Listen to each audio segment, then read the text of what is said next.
Hello everyone. Today we will read about India's important part or important activity, agriculture. This is our geography chapter 4, agriculture. Agriculture जो word है ये two main words word मिलकर बना है, agri plus culture. Agri means land and culture means cultivation. It means land cultivation. India is an agriculture-based country, and 2/3 parts of population is engaged in agriculture activities. हमारी जो country की 2/3 part population है, जनसंख्या है, वो किस पे based है? एग्रीकल्चर एक्टिविटीज़ के ऊपर डिपेंड है. And agriculture is a primary activity. Earlier we read in economics chapter 2 3 parts, primary, secondary and tertiary sector. हमने किया था कि एग्रीकल्चर पार्ट जो किस में आ रहा है, प्राइमरी एक्टिविटीज़ में काउंट हो रहा है. It is a primary activity and which produce most of the food that we consume. हम जितना खाना खाते हैं वो कहाँ से हमें मिल रहा है? एग्रीकल्चर से मिल रहा है. एंड बिसाइड्स फूड ग्रेन्स, खाने के अलावा it also produces raw material for various industries. अलग अलग इंडस्ट्री के लिए रॉ मटेरियल हमें कहाँ से प्रोवाइड हो रहा है? एग्रीकल्चर डिपार्टमेंट से हो रहा है. तो डायरेक्टली और इनडायरेक्टली हम जो है एग्रीकल्चर एक्टिविटीज से लिंक्ड हैं. हम ये नहीं कह सकते कि मैं तो खेती बाड़ी नहीं करता तो मैं एग्रीकल्चर एक्टिविटी से नहीं जुड़ा. हम डायरेक्टली इंडायरेक्टली जुड़े हैं. फूड ग्रेन जितना भी हम खाना खाते हैं हमें कहाँ से मिल रहा है? एग्रीकल्चर से मिल रहा है. रॉ मटेरियल जो हमें जरूरत की हमारी चीज़ें बनती हैं उसके लिए रॉ मटेरियल हमें कहाँ से मिल रहा है? एग्रीकल्चर डिपार्टमेंट से मिल रहा है. तो इस तरह से हम डायरेक्टली और इनडायरेक्टली किससे जुड़े हैं? एग्रीकल्चर एक्टिविटी से हम जुड़े हैं. यहाँ एक क्वेश्चन है, can you name some industries based on agriculture raw material. ये आप बताएंगे मुझे ऐसी इंडस्ट्रीज जो एग्रीकल्चर से जिन्हें रॉ मटेरियल मिलता है. नेक्स्ट है हमारा टाइप्स ऑफ फार्मिंग. एग्रीकल्चर जो एक्टिविटी है वो उतनी ही पुरानी है जितनी हमारी इकोनॉमिक एक्टिविटी हमारी कंट्री में पुरानी है, ओल्ड है जितनी है, उतने ही टाइम से एग्रीकल्चर एक्टिविटीज़ चलती आ रही हैं. और जैसे जैसे टाइम पीरियड बीतता जा रहा है एग्रीकल्चर करने के जो तरीके हैं वो नए नए आते जा रहे हैं. इस तरह से टाइम टू टाइम फार्मिंग के जो तरीके हैं करने के वो चेंज आते जा रहे हैं, उसमें चेंजेस आते जा रहे हैं.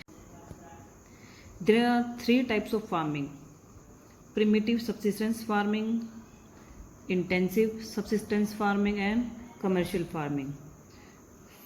First is primitive subsistence farming. Primitive मतलब पुराना, पुराने तरीके से फार्मिंग करना.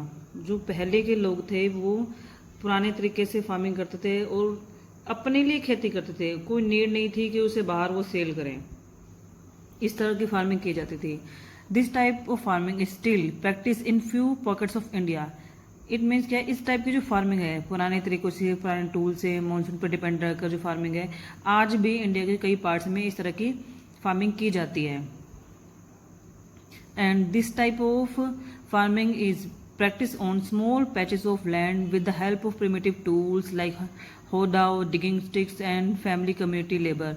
इस तरह की जो एक्टिव फार्मिंग है वो लैंड के छोटे से पार्ट पे की जाती है और पुराने टूल्स, जो पुराने खेती के टूल्स थे उनको यूज़ करते हुए और फैमिली के मेंबर से मिलकर, लेबर कौन होती थी? फैमिली के मेंबर ही उस टाइम पर लेबर होती थी. उनको यूज़ करते हुए वो फार्मिंग करते हैं, खेती बाड़ी करते हैं. This type of farming depends upon, और जो ये फार्मिंग है पुराने तरीके के तो वो मानसून पर डिपेंड रहते थे. उनके पास इरिगेशन की कोई फैसिलिटी नहीं थी इसलिए वो मानसून पर डिपेंड रहते थे. And natural fertility of the soil, soil की नेचुरल फर्टिलिटी पर डिपेंड थे वो.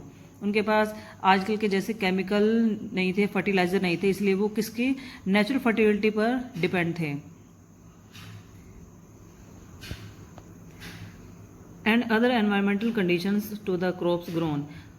मानसून के साथ साथ एनवायरमेंटल और जो कंडीशन थी वातावरण की उस पर डिपेंड थे. इसके साथ साथ इसमें क्या आ रही हैं, क्या तरीके आ रहे हैं? फर्स्ट आ रहा है slash and burn agriculture. Slash and burn, काटना और जलाना, ये तरीका है खेती बाड़ी करने का पुराने टाइम का. इसमें क्या होता था, एक बहुत बड़े लैंड एरिया को, उसके पूरे ट्रीज को कट करना, पेड़ों को काटना, फिर उसको जला देना. जलाकर जो स्लैश यानी कि वो राख फॉर्म में जो आ जाता था उसको मिट्टी में रहने देना और उसके ऊपर क्रॉप खेती बाड़ी करना, बीज बोना, ये सारा उसी राख को मिट्टी में मिलाकर, उसको राख को वहाँ से हटाते नहीं थे, उसको मिट्टी में मिक्स होने देते थे ताकि उसकी जो नेचुरल सॉइल की फर्टिलिटी है वो बढ़ जाए. इसमें क्या है वो कुछ एक सालों तक तो वहाँ पर खेती बाड़ी करते थे, क्रॉप्स को ग्रो करते थे, लेकिन कुछ टाइम के बाद क्योंकि केमिकल्स वगैरह फर्टिलाइजर वगैरह ये नहीं यूज़ करते थे, तो नेचुरली वहाँ पे नेचर की जो फर्टिलिटी है सोइल की वो यूज़ करते थे, तो वो कुछ टाइम बाद ख़त्म हो जाती थी। तो इस तरह से उन लोग वो कुछ साल तक तो यहाँ पे अपनी खेती बाड़ी करते थे, उसके बाद वो कहीं और चले जाते थे। तो ये किस में आती है, शिफ्टिंग कल्टीवेशन में आ रहा है ये, यानी कुछ टाइम के लिए एक लैंड पर क्रॉप्स को ग्रो करना, देन शिफ्ट हो जाना। तो ये किस में आ रही है, शिफ्टिंग कल्टीवेशन भी आ रही है। तो नेक्स्ट प्लेस पे जा क्या करते थे, फिर से वही स्लैश एंड बर्न वाला सिस्टम वो फिर से करते थे।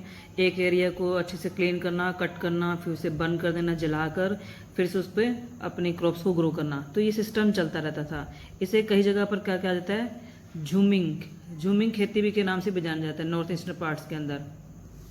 ठीक है, आपके लिए काम है ये जो झूमिंग के बारे में है, किस किस एरिया में किस नाम से इस झूमिंग खेती को, शिफ्टिंग कल्टीवेशन को बुलाया जाता है। Like the slash and burn agriculture is known as milpa in Mexico and Central America. Central America और मैक्सिको के अंदर इस खेती को किस नाम से जाना जाता है, मिल्पा के नाम से। हमारे यहाँ झूमिंग या फिर शिफ्टिंग कल्टीवेशन, घूम घूम कर खेती करने के नाम से जाना जाता है। इस तरह से ये सारा पार्ट आप खुद पढ़ोगे।